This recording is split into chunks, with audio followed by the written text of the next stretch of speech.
Malam itu Amber Geiger baru saja pulang dalam keadaan lelah. Selama 14 jam, dia berada di lapangan sebagai polisi Dallas.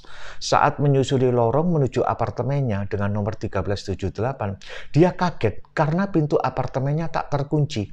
Ia melihat siluet dari apa yang ia yakini sebagai pencuri di apartemennya. Nalurinya sebagai polisi langsung bereaksi. Dia segera memegang pistol. Saat itu dia masih mengenakan seragam aparat lengkap dengan semua peralatannya. Di ruang tamu, dia melihat sesosok pria berkulit hitam duduk menonton TV sambil makan es krim. Entah apa yang dipikirkan. Tanpa berpikir panjang, perempuan 31 tahun tersebut langsung menarik pelatuk dan menembaknya. Sekian detik dia puas karena penjahat yang masuk ke rumahnya tersebut tersungkur jatuh. Tapi setelah itu dia tersadar, ternyata dia salah masuk apartemen.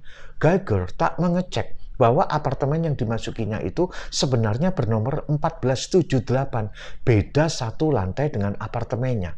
Pria yang ditembak merupakan penghuni apartemen tersebut, namanya Bottom John. Kejadiannya tanggal 6 September 2018.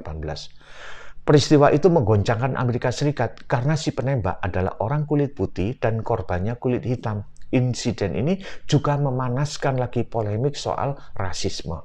Betapa hancur dan sedihnya keluarga korban, termasuk adik korban, Brian John. Amarah berkobar dalam hatinya. Ia sering berkata kepada teman-temannya bahwa dia akan membalas dendam dan membunuh pembunuh kakaknya tersebut. Berbulan-bulan, Brian John jalani hidup yang penuh kepahitan.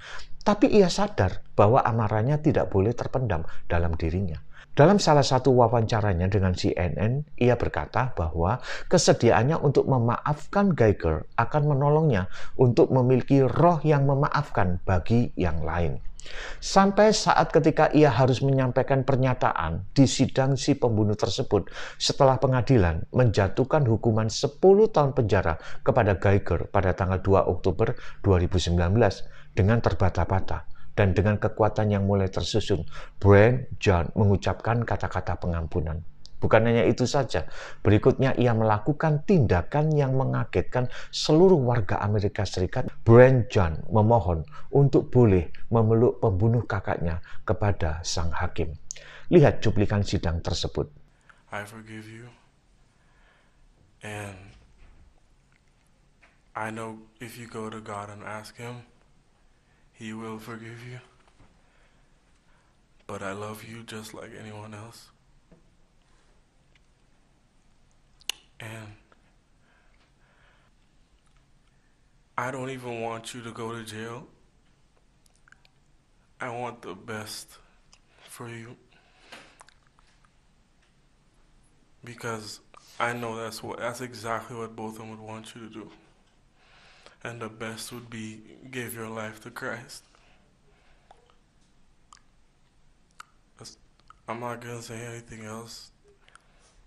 Again, I love you as a person. And I don't wish anything bad on you.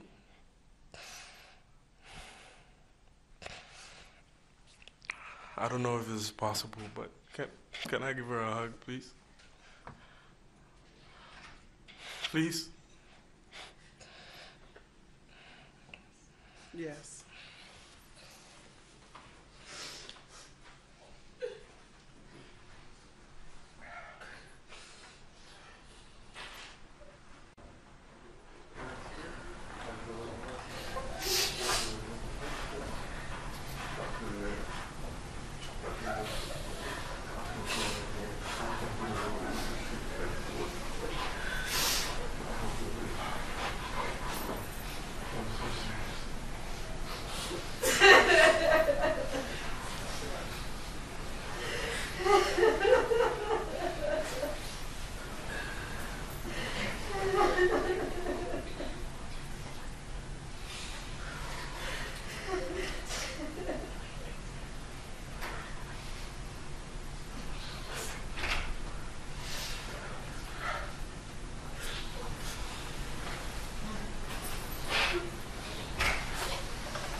Suasana sidang yang tegang tiba-tiba diselimuti dengan atmosfer cinta kasih, manakala Brian John mengucapkan pengampunan, memberikan pelukan kasih Kristus kepada Geiger, pembunuh kakaknya.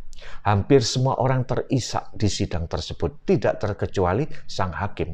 Bahkan setelah itu, Hakim Tammy Kemp menghampiri Geiger dan menyerahkan sebuah Alkitab. Ia membukakan Yohanes 3 ayat 16 lalu berkata kepadanya, "Kamu hanya perlu iman sebesar biji sesawi.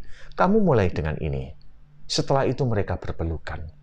Hari itu, Amerika Serikat dan kita semua mendapatkan pelajaran yang sangat berharga. Seorang pembunuh yang patut dikutuki 7 turunan, namun menerima kasih yang tak terduga ketika pengampunan dilepaskan. Dan ketika kasih diberikan, orang-orang yang terpuruk dalam dosa dan rasa bersalah diangkat kembali dalam pemulihan.